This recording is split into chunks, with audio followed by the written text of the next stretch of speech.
911, where's the address of your emergency? Day that beautiful Elizabeth was seen alive. It's one of a hopeful young woman's life turning tragic. Now her friends, they said that they left her on the front of the hotel and she's not able to be found now. The following stories tell the tale of 3 incredibly tragic murders that were never really solved.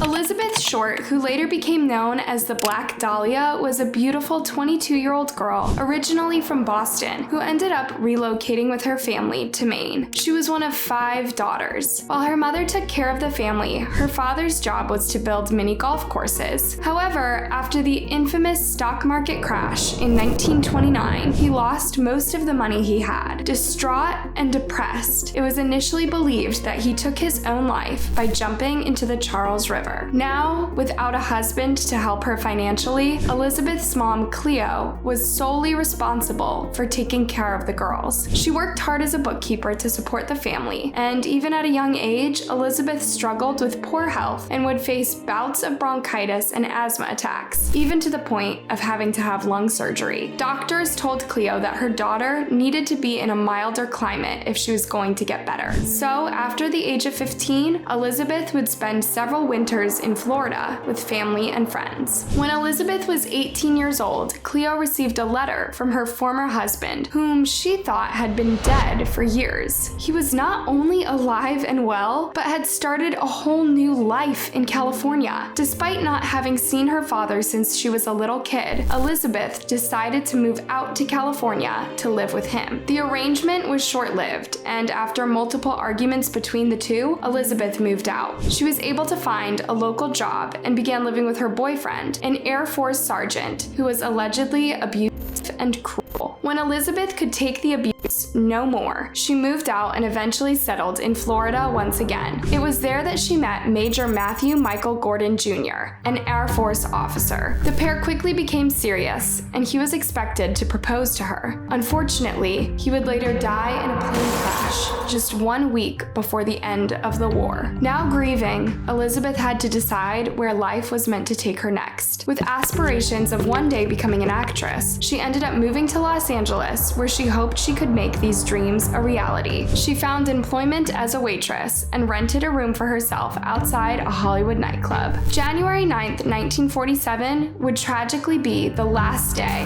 that beautiful Elizabeth was seen alive. After spending time with her then-boyfriend, 25-year-old Robert Manley, he dropped her off at the Biltmore Hotel in Los Angeles. She was expecting a visit from one of her sisters, who was living in Boston at the time. Unfortunately, just days later, on January 15th, 1947, Elizabeth's dead body was noticed by a local resident named Betty Bersinger. Betty had been walking with her daughter when she saw Elizabeth's body lying in a secluded area in Leimert Park. It was mid-morning at the time. The young woman's body was so pale from blood loss that Betty initially believed that it was just a store mannequin that had been dumped there. It wasn't until she got closer to it that she realized it was the body of a human being. Horrified, she sprinted to a nearby neighbor's home, where she immediately called the police. Part of what makes this case so infamous and horrific is the incredibly mutilated state that Elizabeth's body was found in. Whoever had hurt her had done so in the most inhumane way. Her body had been cut into 2, and a gash had been made on either side of her mouth, all the way to her ears, in an effort to create a haunting, permanent smile. There were also cuts on her chest and legs. Her arms and legs were posed in grotesque angles, and her body had been scrubbed clean. Because there was no blood anywhere at the scene, it was clear that her body had been moved from a different location. When medical examiners arrived at the scene, they determined that Elizabeth had likely died approximately 10 hours before she was found. Not long after the discovery of her body, medical examiners were able to identify the body of that of Elizabeth's. They also believed that her death was the result of blood loss and the blows to her face and head. Elizabeth's purse and one of her shoes was recovered not long after her body was found. The news of Elizabeth's death spread quickly over town, and unfortunately, some reporters managed to snap photographs of her corpse that were later released to the public. Description: female, American, 22 years, 5 feet 6 inches, 118 pounds, black hair, green eyes, very attractive, bad lower teeth, fingernails chewed to quick. This subject found brutally murdered, body severed and mutilated, January 15th, 1947 at 39th and Norton. The newspaper story on her death read, "There was much speculation about who had killed her and why. Things became even more dramatic when on January 21st, 1947, a man who claimed to have been behind Elizabeth's death called the office of an editor of a local paper, the Examiner. The unidentified man praised the paper for how they had covered Elizabeth's slaying and also said that he planned to one day confess to police that he was behind the killing. This wasn't the only person who hinted at having something to do with Elizabeth's death. On January 24th, the Examiner received another strange message. This time, it came in the form of a weird envelope. Inside were cut-up newspaper clippings that spelled out the bizarre message, "Here is Dahlia's belongings, letter to follow." As many of you may be wondering, how did Elizabeth get the now famous nickname the Black Dahlia? There are a couple of things that likely played into this nickname. Dahlia is the name of a beautiful flower, and Elizabeth was known for wearing black, sheer clothing. Also, at the time, the movie The Blue Dahlia had just been released. The person who had sent in the strange manila envelope wasn't kidding when they claimed to have Elizabeth's things. The envelope also contained a variety of her personal items, including her social security card, birth certificate, pictures, and address book. Whoever had sent these items used gasoline to make sure that no fingerprints could be detected. One other unidentified person sent in an additional cryptic note. This time, it was a postcard in which the individual supposedly claiming to be Elizabeth's killer wrote out the exact date and time that they would be turning themselves in to the police. Additionally, one black suede shoe and a black handbag that were allegedly Elizabeth's were also sent in to the Examiner. Once again, fingerprints had been wiped clean off the items, preventing them from being traced back to the original sender. Things got even weirder on March 14th when a lifeguard at a local beach found a pile of men's clothing just at the edge of the ocean. Tucked inside the clothing was what appeared to be a note left behind by someone planning to take their life. To whom it may concern, I have waited for the police to capture me for the Black Dahlia killing, but have not. I am much too of a coward to turn myself in, so this is the best way out for me. I couldn't help myself for that, or this. Sorry, Mary," it read. Still, this offered little information about the case because there was no way police could locate the person who had left the note. Many people were named suspects in the case, including Mark Hansen. Mark was the owner of a local nightclub who had supposedly tried to make advances on Elizabeth. She wasn't interested and denied these advances. However, after he passed a polygraph test, it was eventually determined that Mark couldn't have been connected with the case, and he was declared innocent. Because the case was so famous, many other people seeking notoriety would claim to be connected with Elizabeth's death throughout the years, only for their claims to be confirmed as lies. As time has gone on, this has become what is known as a cold case. Nevertheless, the public's interest in this case has kept attention focused upon it for many years. There have been many movies made recreating these tragic events. Today, many people believe that Elizabeth's ghost haunts the place where she was last seen, the Biltmore Hotel. In fact, some people have reported seeing Elizabeth in a black dress walking on the first floor of the hotel. As guests approach, Elizabeth's ghost seems to disappear, almost into a wall. Others have also claimed to have spotted her in different upper levels of the hotel. Today, Elizabeth rests in Oakland, California. After her death, her mother and sisters moved to California so they could be close to her gravesite. Elisa Lam's story is one of a hopeful young woman's life turning tragic. Can you imagine going on a trip that's supposed to be an incredible and life-changing, only for it to ultimately end in your death under the most unexplained and bizarre circumstances? Elisa was born in Canada in 1991 to immigrant parents from Hong Kong. She was a hard-working student who was pursuing a degree at the University of British Columbia. She had high hopes for her life and was a passionate blogger. Her blog was titled Other Fields. She wanted to make sure she made the very most of her life. Unfortunately, she was plagued by severe mental illness and fought bipolar disorder and depression. She was prescribed 4 different medications to help her deal with the effects of these conditions, but she didn't always take them as prescribed because she didn't like the way that they made her feel, sometimes causing her scary hallucinations that caused her to wind up in the hospital. Elisa's mental health got so bad that at certain points she had to drop classes because she couldn't cope. She had worried that having to do this would affect her dream of getting into grad school. In January of 2013, when Elisa was 21 years old, she decided to take a solo trip to California. Her parents were, of course, weary about the idea of her going alone, but she was determined. It was meant to be a special trip during which she could take a break from her students. To ease her parents' worries, she told them that she would call them every day during her journey. She arrived first in San Diego, where she visited the zoo before moving on to Los Angeles. She then checked into the Cecil Hotel, an older hotel in downtown LA. February 1st of 2013 was the day that Elisa was supposed to check out of the hotel, but when she failed to get in touch with her parents as she had promised, they became worried and called the LAPD. Police searched the hotel as well as they could and even used canines to try to detect Elisa's scent, but they got nothing. It was clear that they were going to need more help. Posters of Elisa were hung up all over town, and many joined in the search effort. Had Elisa simply abandoned her phone and run away, or had someone hurt her? No one knew. So right now we're asking your help. We have a photo. Parents are here. They've flown down from Vancouver, and we're seeking to get this photo out so we can find Elisa. Again, she's been missing since the 31st, and she was down in Los Angeles in our area just basically for leisure, for travel.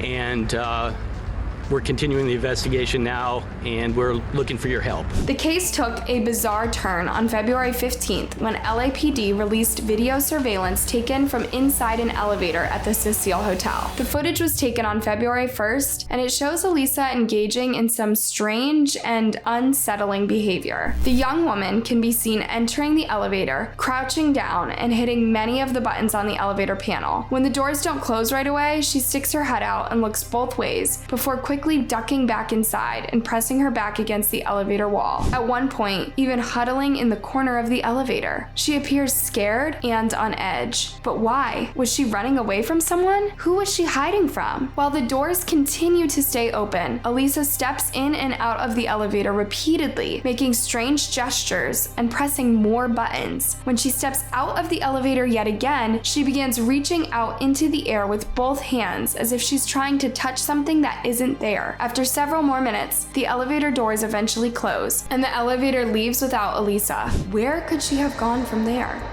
The elevator video quickly became incredibly viral online, and many people took different takes on why Elisa's strange behavior could mean. When the news broke that Elisa suffered from bipolar disorder, many others believed that she had suffered from a mental health episode. Still others thought that she could have been trying to get away from some paranormal entity. While all these different takes were interesting, they didn't provide any solid clues about where Elisa could possibly be, or what could have happened to her. While police continued to search for the missing young woman, guests at the Cecil Hotel were starting to make some rather strange complaints. They said that the water in their hotel rooms was not only on a very low pressure, but it tasted weird. Some even said that the water was entirely black in color. Shockingly enough, this foul-tasting water was actually connected to Elisa. As a result of these claims, a maintenance worker from the hotel went up to the roof of the building to investigate the large water tanks there. The tanks not only held the water that would be sent to the bathrooms and kitchens of guests, but would also be the water used in the hotel coffee shop. When the maintenance worker took the lid off of one of these enormous 1,000-pound tanks, he made a shocking discovery.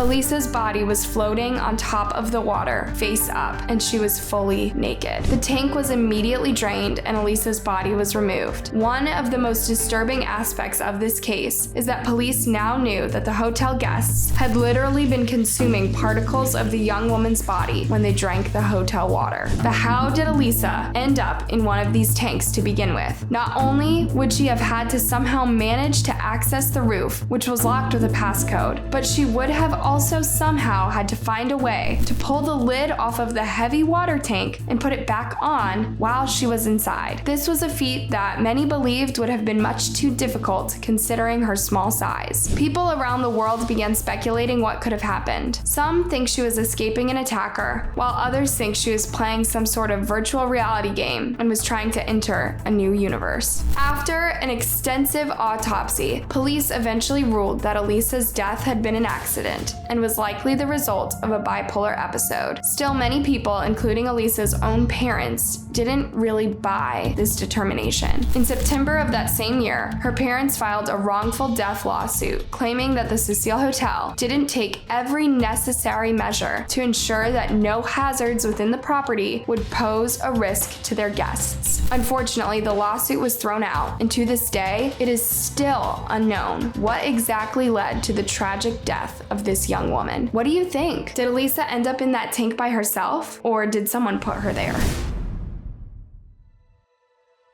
Kenneka Jenkins was born in Chicago in 1998 to a loving mother. She was cheerful and intelligent and had a close relationship with her mom. While she was still young, her mother had to undergo breast surgery for cancer, and Kenneka would do everything she could to support her. On September 8th of 2017, Kenneka landed a job at a local nursing home and told her mom that she was going to go out with some friends to celebrate. She told her mom, Teresa, that they were going to go bowling and then to a movie. In reality, this wasn't the plan at all.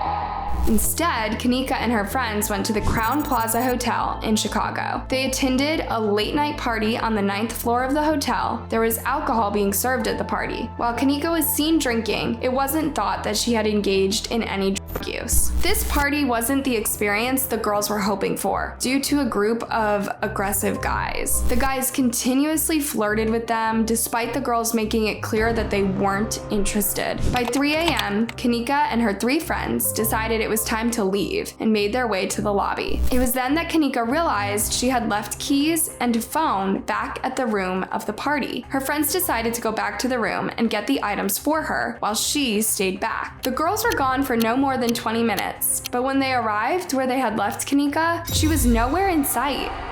Her friends searched the hotel for her but could find no sign of her. Finally, they ended up calling Kenneka's mother to see if Kenneka had ended up going home without telling them. Teresa was alarmed and told them that she hadn't seen her daughter. Because Kenneka had taken her mother's car that night, leaving Teresa with no vehicle, the girls would end up going back to pick Teresa up before returning to the hotel. Teresa's concerns would grow even more when she quickly realized that her daughter's friends appeared to be under the influence. When she asked them if her daughter had also been drinking, they claimed she just had one drink. Teresa claimed that her daughter had a very low tolerance for alcohol, and that even after just one drink, Kenneka would likely be intoxicated and in danger. When they all arrived back at the hotel, Teresa tried to get help from the front desk and asked them to show her the surveillance footage, but they denied her request, claiming that only the police were allowed to see it. So Teresa called 911 and requested an officer, but again, her request